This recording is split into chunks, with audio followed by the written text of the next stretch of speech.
one will be given by Bertrand Maury, and he will talk about micro issues in collision modeling. Thank you very much. Yeah, first, I have to say that this talk is a bit remote from kinetic theory, but actually most of what I'm going to talk about has been developed in the context of crowd motion modeling. But I hope, I have the impression that it might raise interesting issues in terms of modeling of collisions in a kinetic context. First, let me show you an example. I don't know if you see that, of what I'm not going to talk about. It's just an animation of this sounds more like kinetic, where we have particle in a dilute situation, elastic law, conservation of energy. This is exactly what I'm not going to talk about, but that would be much more appropriate. That's beautiful, so I wanted to show you. It looks like they accelerate when they bump into each other. No, they shouldn't be actually. I should check perhaps some of it. But okay, so here we have a small solid fraction, and I have elastic laws, and I'm going to tell you about the situation when it's much more congested. The solid fraction is much higher, and also I will concentrate on non-elastic collision. I wanted to show you another animation. It's even perhaps more disconnected from kinetic theory, but it's related to what Laurent told you this morning, and I just wanted to show you that because I realize that some people do not know that there exists method to directly compute complicated equations. So for example, when Laurent told us, he's not here importantly, told us about the mixture of rigid particles and Navier-Stokes equation, just to show that this is a direct computation of such a flow. I did that like 25 years ago, so now you can have, of course, much more sophisticated computation in 3D, etc. So things like that can be computed even in regimes where you have an important mass fraction like that. Because it is a real direct simulation, no modeling assumption. Navier-Stokes and rigid particle. And that could be used, and I do not understand why it has not been used there to, for example, to tune up this F term he was talking about this morning, you know, when you have this interaction. Oh, you were here, sorry.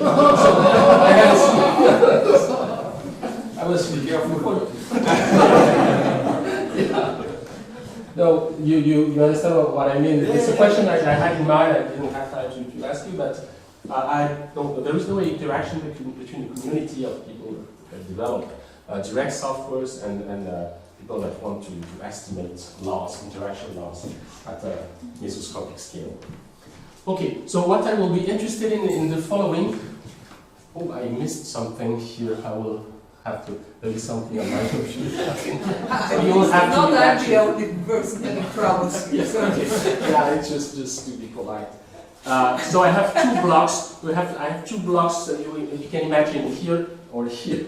You have some grains, highly packed, rigid grains. They are not glued together, but they are very close to each other. And you can imagine here it's in 2D. You can imagine the 3D version of that. And they just have a common velocity, and they are going to enter into collision phase. And the problem is that what happens when you have this situation? So how could we model this sort of situation? And what will happen? I don't know if you have in mind what. If you imagine those grains, they get closer, and then what will happen? For example, will there be matter going out in the vertical direction? And the question I would like to address is, this is basically a question that is impossible to answer, but I will give you some elements to address this question. So the first, let me start with very simple collision law. When I have a single particle here, the wall, I consider it just horizontal. Here I have a wall that is possibly elastic or non-elastic, and I have a particle that comes with a velocity u minus. And then when it hits the wall, it will get, if E is the restitution coefficient between 0 and 1, so it's well known that, for example, if E equals 0, it will continue with it will simply suppress the vertical velocity. If E is like a half, for example, like here, you will have a positive vertical velocity, and the extreme situation with E equals 1 will be here. And it can be written in a more general, that will be useful for the next slides. If you define the set of feasible direction, meaning that if you are here, you can go in any direction. If you are on the wall, you can only go vertically. The upwards, I mean, the ultimate velocity is only r plus. And then it's just, if in case of non-elastic collision, it's just a projection onto the cone of feasible velocities. If you want to consider the general situation where E is this restitution coefficient, there is a simple, actually, it hides something that a bit complicates, and as we will see when you have multi-particle collisions, it gets complicated. But it can be written in that way, so it's like another way to write that, by defining what is called the outward normal cone to the feasible set, meaning when we are here, it's just the half-line, downward half-line. And you project the pre-collisional velocity on this outward normal cone, and then you subtract 1 plus E. This is the most general law you can write. Of course, here with one single particle is not very useful, but when you have many particles, let's consider two of them, I and J particles, but I consider the set of feasible configuration that I will accept for my system, so I forbid overlapping between those particles. And so the set of feasible configuration is a set of those such that the distance between both is simply non-negative. R is the common radius. They could be different, but here I take a common radius. And I have, if I am at some configuration, I have a set of feasible velocity. Again, the notation are perhaps a bit complicated, but it expresses something very simple. It just means that whenever you have contacts between two particles, you want the velocity to push them apart. You do not want to get to have overlapping, so it ends up with this very simple law where Eij is a unit vector that points from I to j. So it's Qj minus Qi divided by its modulus. Okay, and here there are some debates on the physical community on the collision rule, but there is a natural way, a commonly accepted way to write a multi-collisional velocity collision that is exactly the same law that I wrote. You project the pre-collisional velocity on the outward normal cone, that is the set of velocities that have a non-positive scalar product with the set of feasible dimensions. Okay, so I will show you a picture. It's a bit complicated to figure out if you have like 1,000 particles all touching each other. It's complicated to figure out, but it's a natural way to write the collision law, and it makes full sense. And this is, by definition, a closed convex cone on which it's, of course, easy to project. Easy, I do not mean easy to compute, but at least the projection is well defined. And it can be made more accurate if you write the constraint that you must belong to the set of feasible velocities. You can write it in a matrix form. Here, at some instance, each row of B corresponds to a contact between two particles. So it's very simple to write that. It just expresses this condition in a matrix form. And with this matrix that you can imagine the number of rows, the number of active contacts instantaneously. And the number of columns is just the number of degrees of freedom. Like if you are in 2 dimensions, that's why I wrote 2, so it's 2-dimensional, it could be 3 of course, times the number of particles. And you have, for those who are familiar with convex analysis or optimization and the constraint, you have a several point formulation of that, which you can write in this form. So it takes formally, it looks like a Darcy problem for those who are familiar with that, and I will continue with this analogy in a few slides. So here P is a Lagrange multiplier associated to this non-overlapping constraint. So P is a set of it's more forces than pressures actually, defined at each contact point. It's always positive, which means that particles do not stick to each other, and it's a natural way to write this problem. There is an equivalence between U is the closest velocity field, closest from U is here, capital U, sorry I used it, the capital U is the pre-collisional velocity. So if you want to minimize V minus U in the Euclidean norm under the constraint that BU is less than 0, so you have no overlapping, you end up with this problem. This is equivalent to finding UNP, a Lagrange multiplier, such that this holds true with P non-negative and this complementarity condition. Here it has a physical interpretation. It simply means that when particles do not touch, you do not want the pressure to be active between them. Okay, you just say that when the force is only acceptable when there is an actual contact. Okay, so in the abstract world, I like this picture. Some people don't like it, but it's a way to imagine. So you are in this here on this side. You have in the Hilbert space of degrees of freedom. You are in R2n or R3n if you have n particle in 3D, for example. And this is the cone of feasible velocities at some instance. So of course it depends on q. And u is the velocity, the pre-collisional velocity. Okay? And you want, this is not acceptable because it's not in that. You want to project it. And how is defined?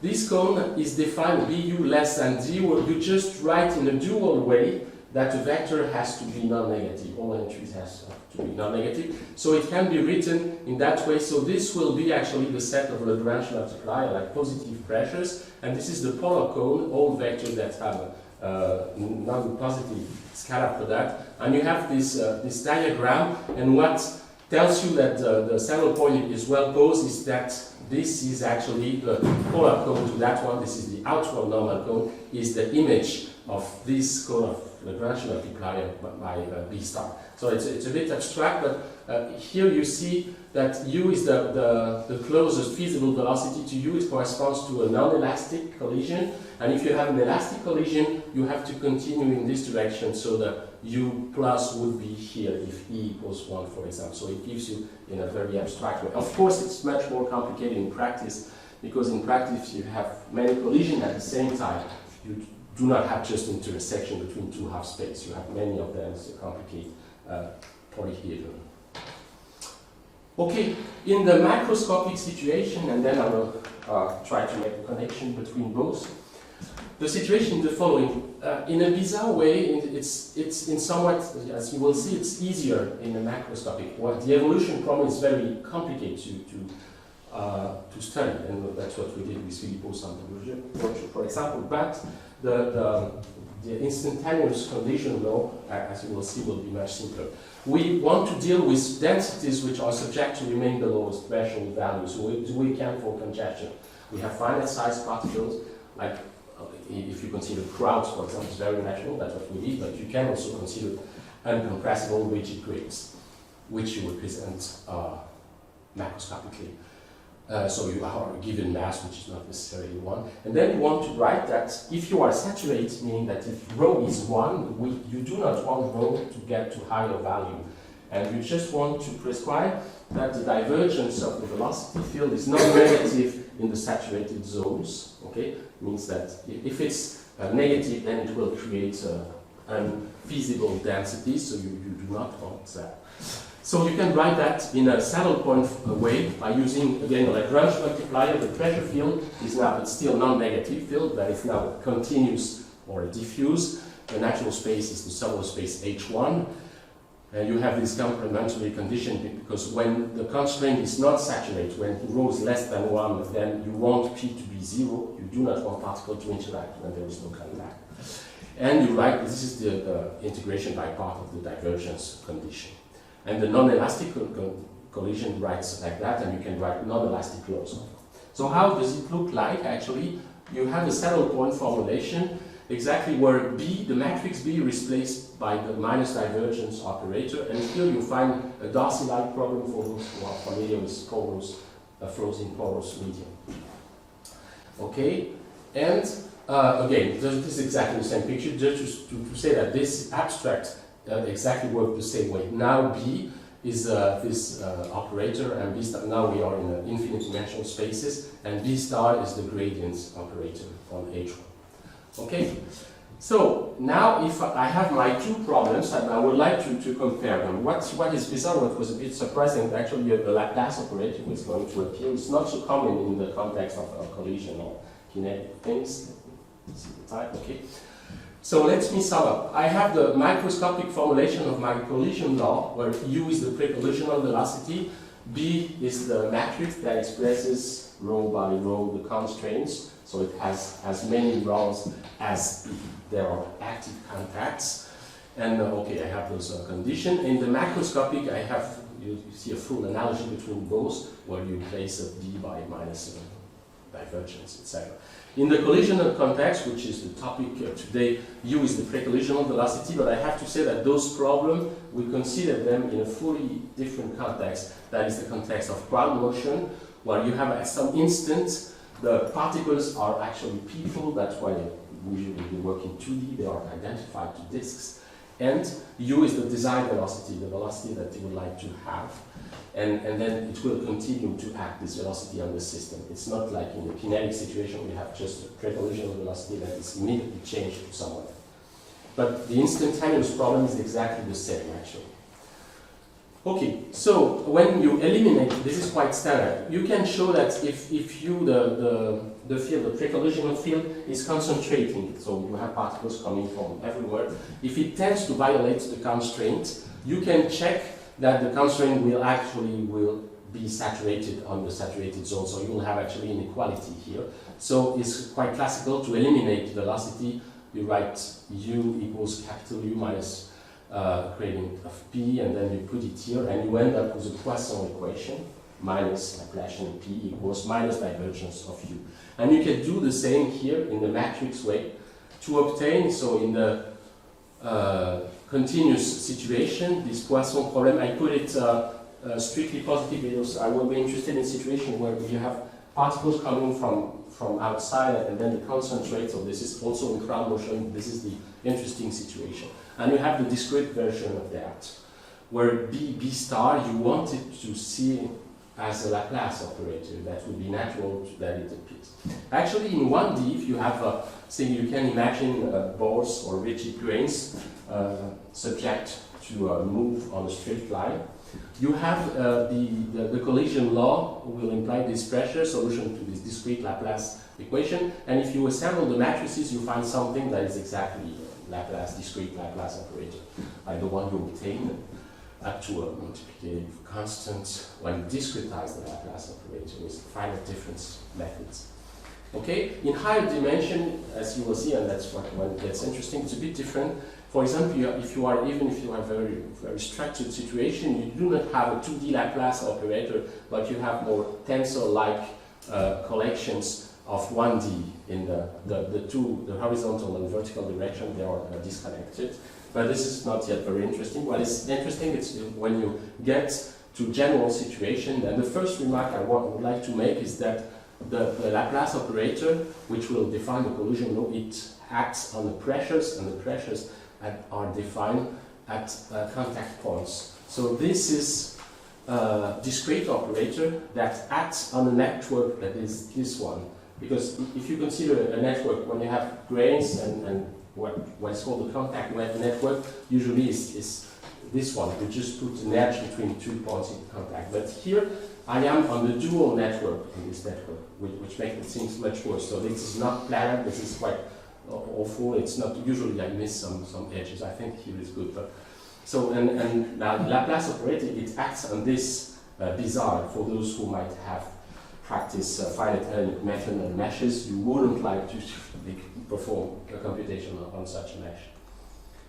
Okay, and what is worse, it has very bizarre properties. So you see, it looks like a Laplace operator, but it's very bizarre. In particular, when you are in a very congested situation, it's not diagonally dominant, and it has some extra diagonal term which has positive. It probably won't shock you if you are not used to numerical analysis, but usually when you take the Laplace operator with any numerical technique, you are happy when you have positive elements on the diagonal and negative elements on the extra diagonal. If you do not have that, you lose the maximum principle, and I will tell you what consequence it may lead to.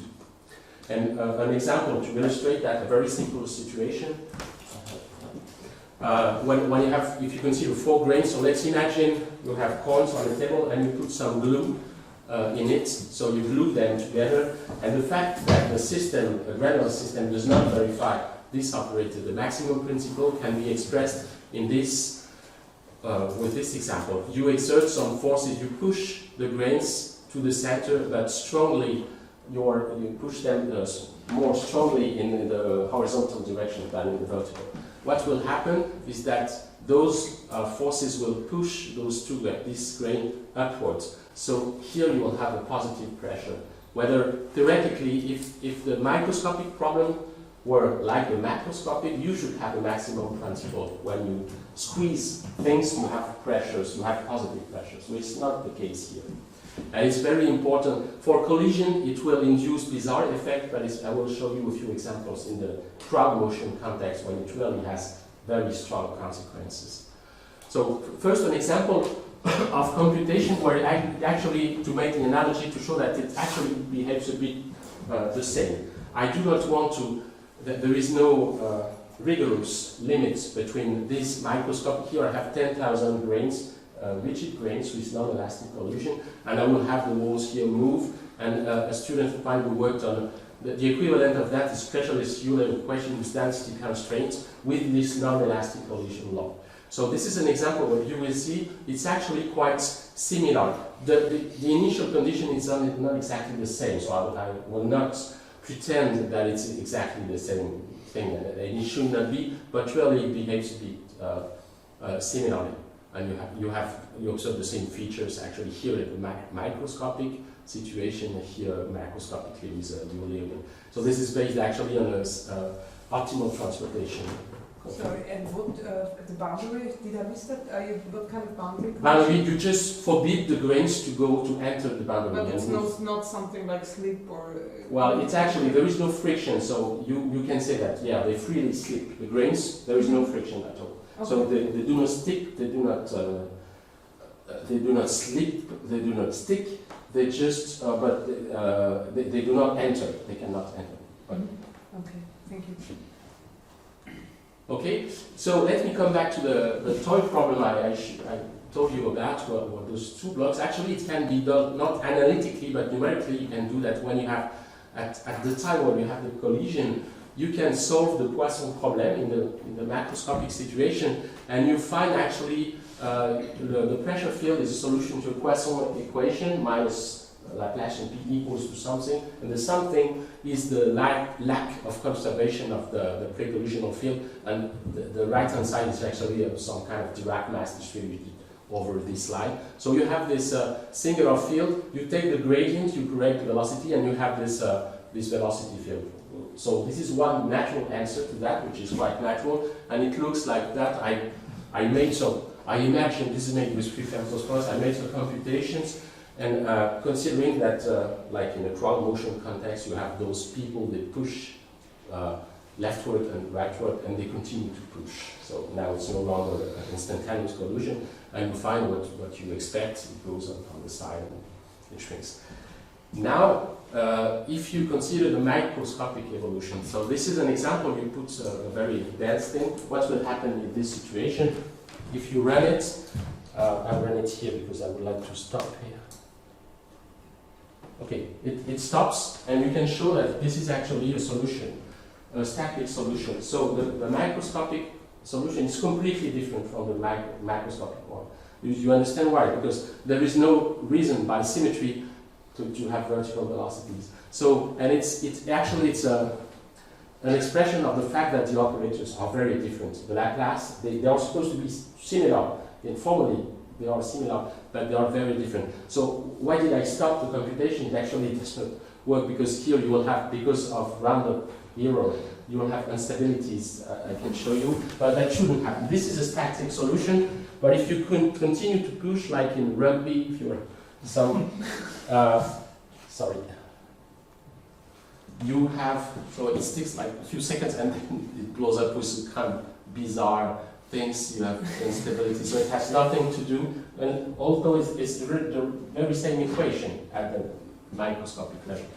Another initial configuration looks the same, but you see, it's not Cartesian, it's not square, it's now triangular, okay? And it will, of course, as you can imagine, change completely. There is no static solution, it immediately goes. And of course, if you consider other solution, you will have other configuration. They are, in some way, depending on the so it's not very positive what I'm saying, but if you consider a collision, there is no way to represent the macroscopic situation that would actually correspond to an actual, you have to know what is the microscopic configuration exactly. If not, it will actually completely change the future of you. So this is another example. And let me just, if I have 2 minutes, finish with an example of in the crowd motion context. So this is an evacuation. It's performed by we worked on that with Filippo Santambrogio, the macroscopic crowd motion model, where you have people evacuating a room. Here, the exit is here. Actually, the macroscopic computation is not very exciting. Everything goes well, and it's actually people evacuate. So this is the destiny, the past line of a single individual in this macroscopic. And you can see that you do not recover a very well-known effect, that is a capacity drop when you have people upstream a door, the capacity may drop down, meaning that it's decreased because of people. Here you have the contrary. And it can be explained by the property of the Laplace operator. You can recover this capacity drop or faster and slower effects by considering the microscopic problem. This is, okay, you do not see at all. Oh yeah, you see only, oh that's funny. Okay, you can guess the grain, sorry.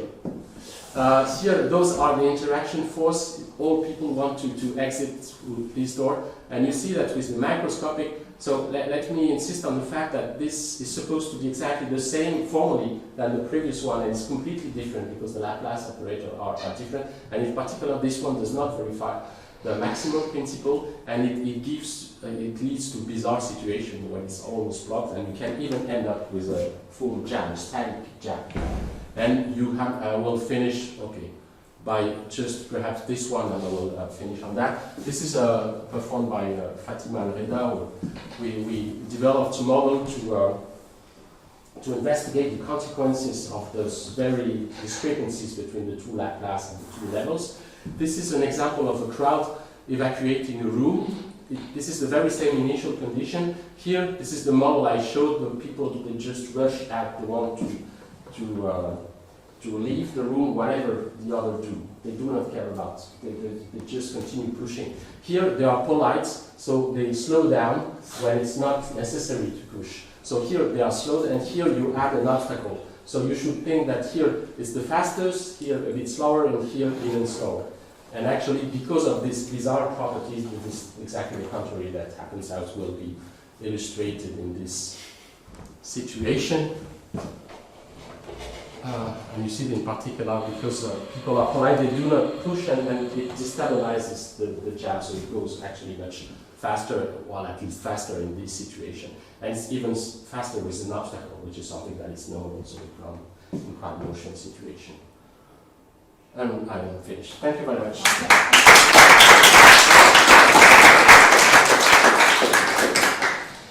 Thank you very much for the talk. Are there any questions? So how much the shape of your particles may change the behavior? The shape of the particles? Yeah, we have seen that, I mean, the macro situation when they push together, yeah, like that, we have really different behaviors with respect to the previous case. When you say the shape of the particle, the shape of the for example, a triangle or a sphere. Oh yeah, it changes a lot. Especially if particles, it would change. Actually, I did not perform configuration. I was working on crowd motion, so I didn't work with triangular people, but I might have worked with elliptic people. That would be natural. And some people who, it seems that the effect you find are basically the same. Of course, it's different. It makes it different. But working with disks already gives you a nice, good idea of what will happen, at least qualitatively. And it's much more complicated to deal with bizarre shapes, so that's why we're a bit lazy.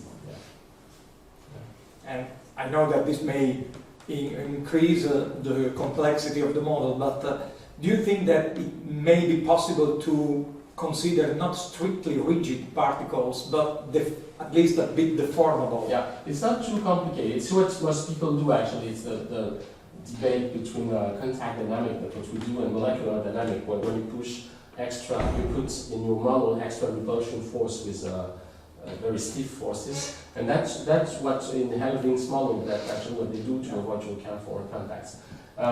Actually, you find a bit less of jabs, but you recover basically the effect. Actually, this model, I like this one because there is no parameter, not at all.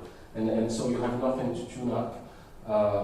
Whereas you could solve the same by considering when you place the non-overlapping, you relax it by putting some kind of a penalty parameter, and you have, it's not so easy to show, but you have basically, I think, formally convergence results. So basically it would not change, I would say, the behavior of the program, just different way to attack the problem. If you looked actually at the densities which you observe in these two situations, Yeah. how much do they differ? Or like you see that sometimes it's clots, so it seems Yeah. that you have much higher densities. Have you calculated those? Or I think, we should actually, I think the distinction is not too much about the density, I wouldn't say, so we have to check, it's a good question. Okay. But I say it's more the contact networks that pushes the problem is where the problem. The fact is an important fact that small jams are not stable, basically. So if you do not push on jams, they just break, even if the density is high. Whereas in this situation to the left, people continue pushing and stabilize, like in architecture, where you have those stones, and it stabilizes the thing. And even with the same density, it seems to be one of the features. Okay. Okay, there are no more questions. Thank you very much. Thank you.